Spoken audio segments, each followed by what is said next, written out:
torture you, take my hand through the flames. I torture you, I'm a slave to your games.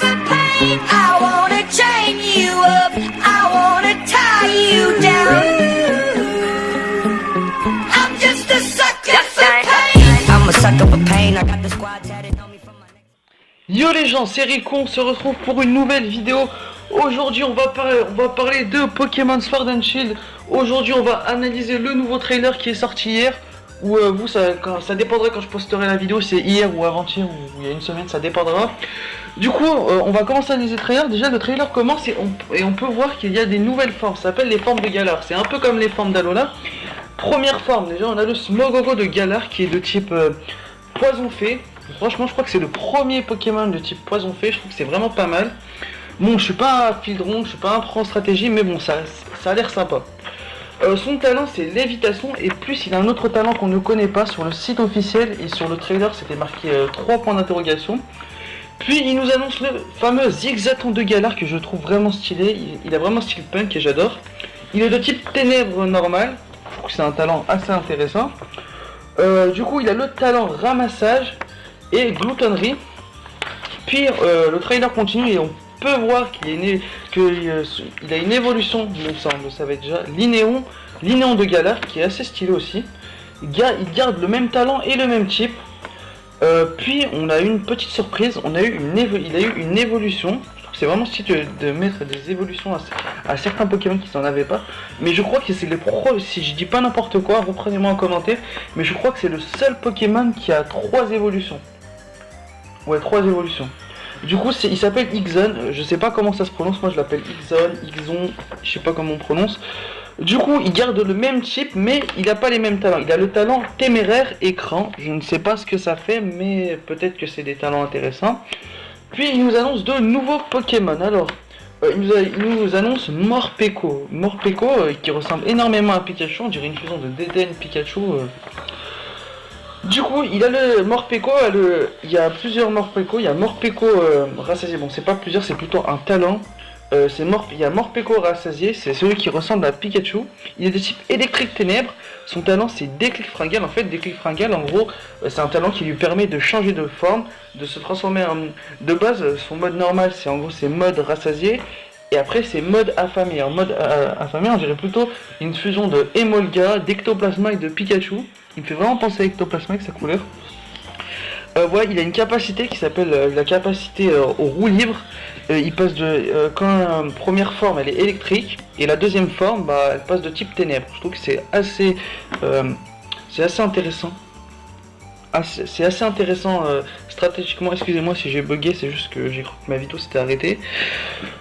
Puis il nous annonce de nouveaux personnages qui sont vraiment stylés, c'est 2 nouveaux rivales. On a Trévis, c'est un génie du combat. Il ne manquera jamais aucune occasion de nous souligner ses objectifs. Il a d'autres objectifs à part devenir maître de la ligue. En fait c'est un peu les types de rivales. C'est des rivales à la Blue, c'est pas des rivales à la XY qui servent complètement à rien. C'est vraiment des rivales à la Blue, ils manqueront pas de nous rabaisser. Alors du coup on a Rosemary qui est vraiment stylée. Du coup elle a vraiment un esprit stratégique, voilà, c'est Fildrong. Et elle a vraiment un esprit de compétition, elle est stratégique. Et ouais, et elle participera à la ligue. Du coup ce sont vraiment des rivales intéressants, c'est pas des rivales à la Chili ou à la Sana Nova, je vais même oublier leur nom. Ce sera des rivales intéressants qui veulent vraiment nous mettre des bâtons dans les roues. Du coup, ils nous ont présenté la Team Yell. La Team Yell, c'est les supporters de Rosemary.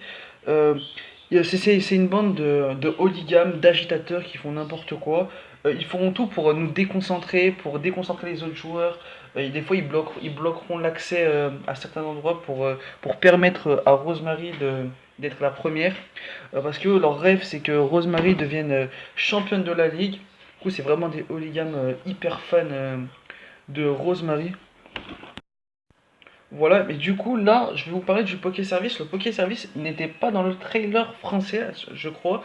Il n'était pas explicitement montré dans le trailer français, mais plus dans le trailer japonais, mais dans le site officiel de Pokémon, on a des informations sur le Poké Service. En fait, le Poké Service, en fait, c'est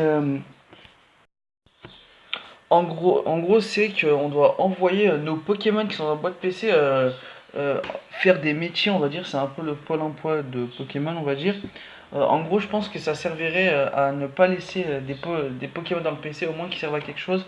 En gros, on leur envoie faire des missions. Ce système me fait vraiment penser à celui de Smash Bros. On devait envoyer des esprits pour aller récupérer des récompenses ou des trucs comme ça. Et ben là, c'est un peu la même chose en fait. On peut gagner soit en envoyant certains Pokémon, on peut gagner de l'XP. Et du coup, ça dépendra des métiers, du type du Pokémon, du genre de Pokémon.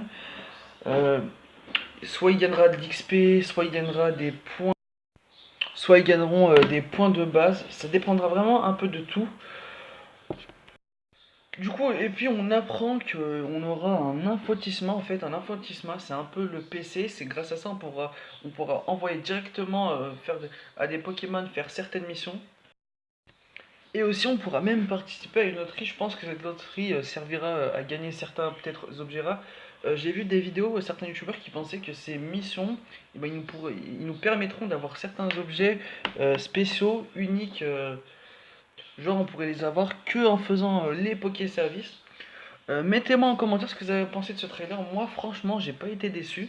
Je m'attendais à voir l'évolution des starters ou une nouvelle mécanique. En parlant de ma théorie tient encore la route parce que comme on peut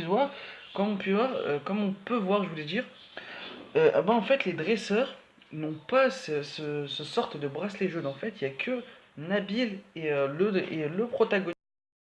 Du coup, ce bracelet me paraît vraiment unique au protagoniste et à Nabil. Nabil est un dresseur que j'apprécie vraiment, ce rival a vraiment du style. Bon, il y a aussi Rosemary et, euh, et Travis qui ont du flow, qui ont un style vraiment. J'adore ces rivaux. Du coup, moi j'ai vraiment pas été déçu. Moi, ce que j'aime bien, c'est qu'en fait, ils nous montrent pas tout. Il y avait certaines personnes qui se plaignaient que Pokémon montrait tout le jeu avant qu'il sorte.